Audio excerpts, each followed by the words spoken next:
Film dimulai ketika Jess Arons, seorang anak dari keluarga petani yang kondisi keuangannya pas-pasan, berambisi untuk menjadi pelari tercepat di sekolahnya.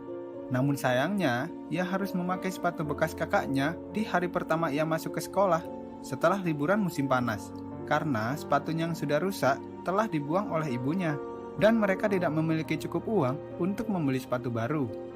Dengan terpaksa, ia pun mewarnai sepatu itu menggunakan spidol hitam. Di sekolah, Jess sering dibully oleh beberapa orang. Jenny si cewek preman yang badannya besar, Hogger si anak nakal, dan Gary temannya si Hogger. Jessie dibully karena ia merupakan anak dari seorang petani miskin. Lalu, datanglah seorang murid baru dengan penampilan yang cukup eksentrik bernama Leslie Burke. Tak lama setelah itu, sebuah pertandingan lari pun dimulai. Ketika mereka sedang bersiap-siap, tiba-tiba Leslie datang dan bergabung dalam pertandingan tersebut. Awalnya, Jess berlari dengan sangat cepat hingga ia berada di posisi terdepan. Namun, hal itu tak berlangsung lama, hingga akhirnya Leslie menyusulnya dan memenangkan pertandingan tersebut. Karena kesal, Jessie pun mengabaikan Leslie dan pergi dari tempat itu. Sepulang sekolah, ketika Jessie dan adiknya yang bernama Maybell turun dari bis, Leslie turun di tempat yang sama dengan mereka. Ternyata, ia baru saja pindah dan tinggal di dekat sana. Terlihat bahwa Leslie dan ayahnya ternyata sangat akrab. Hal itu membuat Jessie sedikit iri karena ayahnya lebih sayang dan peduli pada Maybell. Meskipun Jessie masih terlihat seperti anak-anak, namun ternyata selama ini dia menyukai guru musiknya loh. Bahkan Jessie selalu memperhatikannya saat di kelas musik. Leslie yang mengetahui hal itu menyarankan untuk mengambil fotonya supaya Jessie bisa memperhatikannya setiap saat. Semenjak itu, hubungan pertemanan Jessie dan Leslie pun semakin membaik. Sepulang sekolah, mereka pun memutuskan untuk balapan lari hingga mereka sampai di hutan yang ada di dekat sana. Lalu, mereka menemukan sebuah tali yang tergantung di atas sungai. Leslie membayangkan sebuah tempat ajaib dan tempat itu hanya bisa dimasuki dengan menggunakan tali tersebut. Leslie pun berayun ke sisi seberang sungai dan tiba-tiba menghilang. Jessie yang panik pun mencoba menyusul Leslie. Di sana, mereka menemukan sebuah mobil tua dan sebuah rumah pohon yang sudah rusak. Leslie bilang kalau tempat itu merupakan reruntuhan dari sebuah benteng. Tiba-tiba, dia bilang dengan lantang kalau dirinya ada di sana untuk membebaskan tahanan dari Tuan Kegelapan. Seketika, angin berhembus dengan kencang. Jessie pun tertarik dengan apa yang dikatakan oleh Leslie. Setiap hari, ketika pulang sekolah, mereka mencoba untuk memperbaiki rumah pohon tersebut. Jessie yang setiap hari selalu murung dan tak memiliki teman, terlihat sangat senang dengan hal itu.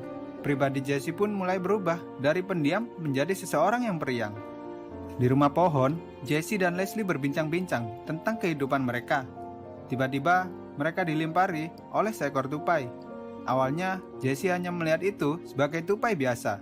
Namun, saat Leslie menanyakan apakah dia benar-benar melihat bentuk asli dari tupai itu, tiba-tiba tupai itu berubah menjadi sesosok monster yang mereka sebut sebagai Squogger. Setelah itu, Jessie mengikuti Leslie yang sedang memanjat pohon. Menariknya, Jessie seperti sedang melayang dan dengan mudah memanjat pohon tersebut. Leslie pun menunjukkan sebuah tempat yang indah dan tempat itu mereka beri nama Terabithia. Keesokan harinya, Jessie mendapat kejutan ulang tahun dari keluarganya. Ia pun senang meski hanya diberikan hadiah dan kue yang sederhana. Tak lama setelah itu, Maybell mengatakan bahwa tanaman sayurnya dirusak oleh sesuatu. Jess mencoba membantu ayahnya untuk membersihkan kekacauan tersebut. Namun, ayahnya malah mengatakan bahwa ia bisa melakukannya sendiri dan menyuruh Jessie untuk melakukan pekerjaan rumahnya saja. Leslie tahu kalau Jessie berulang tahun. Dia pun memberikan sebuah hadiah berupa alat menggambar yang harganya cukup mahal. Jessie pun berterima kasih pada Leslie karena ia sangat senang dan menyukai hadiah itu. Seperti biasa, sepulang sekolah, mereka kembali ke rumah pohon. Namun, tiba-tiba ada pohon yang tumbang dan hampir menimpa mereka. Leslie mengatakan kalau itu adalah ulah troll raksasa. Mereka pun menyelidikinya dan menemukan sebuah jejak kaki raksasa. Tiba-tiba, Leslie mengatakan dengan lantang kalau mereka adalah pemimpin Terabithia dan tidak ada yang bisa menghancurkan mereka.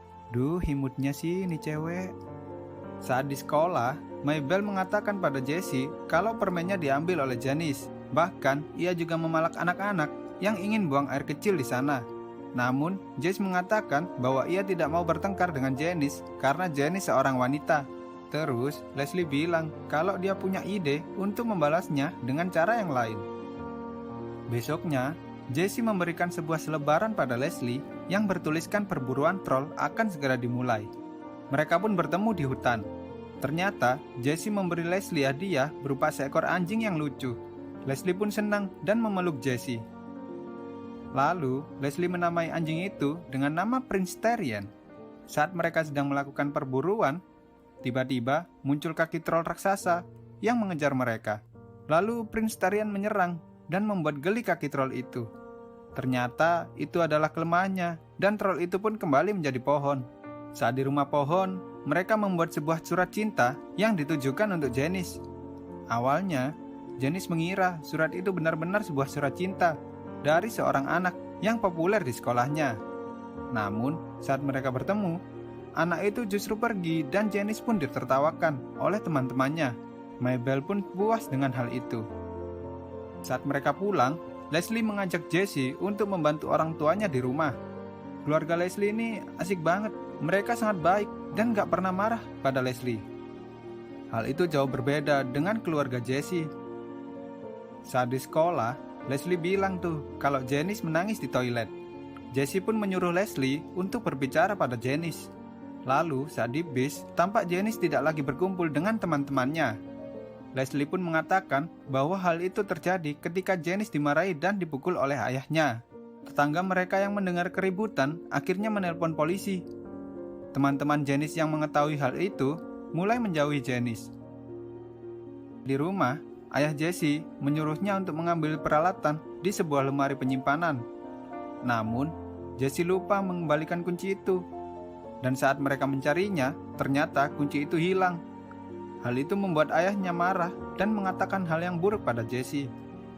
Jesse pun mengatakan pada Leslie bahwa ia kesal dengan hal tersebut.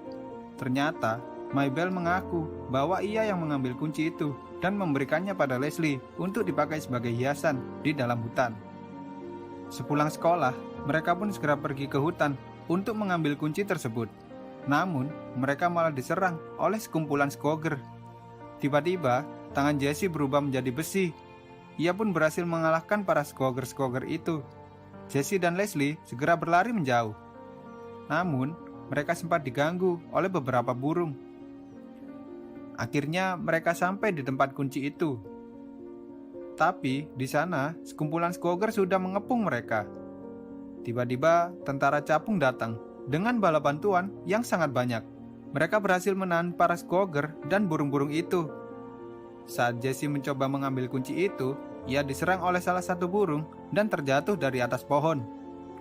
Untungnya, dia berhasil diselamatkan oleh troll raksasa yang wajahnya mirip dengan Janice. Tak lama setelah itu, hujan mulai turun dan mereka pun memutuskan untuk kembali ke rumah. Di sana, terlihat bahwa air sungai mulai meluap karena derasnya air hujan. Jesse pun tersenyum ketika ia melihat Leslie yang berlari sambil melambaikan tangannya. Dan Jesse pun mengembalikan kunci itu pada ayahnya. Keesokan harinya, Miss Edmonds, guru musik Jesse yang mengetahui bahwa Jesse suka menggambar, mencoba mengajaknya untuk pergi ke sebuah museum. Ketika mereka berangkat, Jesse sempat melihat rumah Leslie, namun ia tidak berniat untuk mengajaknya. Mereka berdua pun bersenang-senang dan mempelajari banyak hal.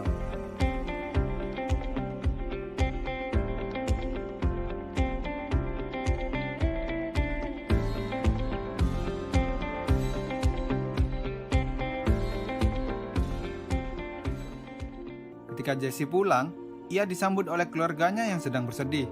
Ia mendapat kabar bahwa Leslie meninggal karena tenggelam. Saat itu, Leslie mencoba pergi ke hutan sendirian. Namun, tali yang biasa mereka gunakan putus dan ia pun terjatuh ke dalam sungai. Jesse yang tidak mempercayai hal itu mencoba pergi menuju rumah Leslie. Namun, ia melihat beberapa mobil polisi sudah ada di sana. Jesse dan keluarganya mengunjungi rumah Leslie. Ayah Leslie bilang bahwa Leslie tidak punya banyak teman di sekolah lamanya. Ia mengatakan bahwa Jesse adalah sahabat terbaik yang pernah dia miliki. Lalu saat Jesse bertemu dengan Miss Edmonds, dia mengatakan kalau lain kali mereka harus mengajak Leslie untuk pergi bersama karena ia pasti menyukainya. Di sekolah, Jess tampak sangat sedih atas kepergian Leslie. Saat ia pergi ke hutan, ia memanggil-manggil nama Leslie. Tiba-tiba, ia mendengar suara yang memanggil namanya. Jessie pun segera menghampirinya. Namun ternyata, itu adalah Mabel yang hampir terjatuh saat sedang melewati jembatan kayu. Jessie pun memarahinya dan menyuruhnya untuk pulang. Saat Jessie kembali ke hutan, tiba-tiba dia dikejar oleh sosok bayangan hitam. Saat ia terjatuh, ayahnya pun datang dan memeluknya. Lalu, Jessie pun menangis dan mengatakan bahwa ia sangat menyesal karena tidak mengajak Leslie untuk pergi bersamanya ke museum. Di akhir film, Jessie mencoba untuk meminta maaf pada Mabel dan mengajaknya pergi ke hutan. Jessie mengatakan bahwa Terabithia sedang menunggu pemimpin yang baru. Lalu, jembatan yang mereka lewati tiba-tiba berubah dan tampak beberapa makhluk yang merupakan penduduk Terabithia menyambut mereka. Dan cerita pun selesai. Pesan yang dapat kita ambil dari film ini adalah perilaku anak merupakan representasi dari kondisi yang ada di dalam keluarganya. Anak membutuhkan perhatian dan kasih sayang orang tua. Jadi, sebisa mungkin ciptakanlah sebuah keluarga yang harmonis untuk membentuk perilaku yang baik pada setiap anak. Sekian untuk video kali ini, semoga kalian semua terhibur dan sampai jumpa di video selanjutnya.